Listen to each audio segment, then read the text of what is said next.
нежелательных гостей. Когда гости не хотят уйти или не хотят уехать, или вы услышали, что они приедут, а вы очень не хотите, чтобы они приехали, или чтобы они приехали и быстрее уехали.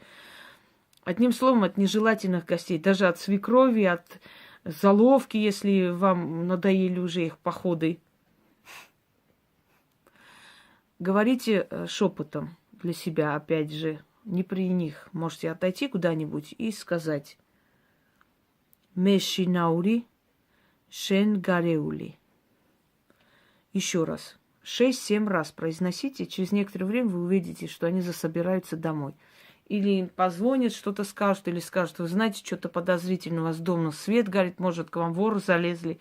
И они очень быстренько соберутся к себе домой. Еще раз. Мешинаури шен гареули. Мешинаури шен гареули.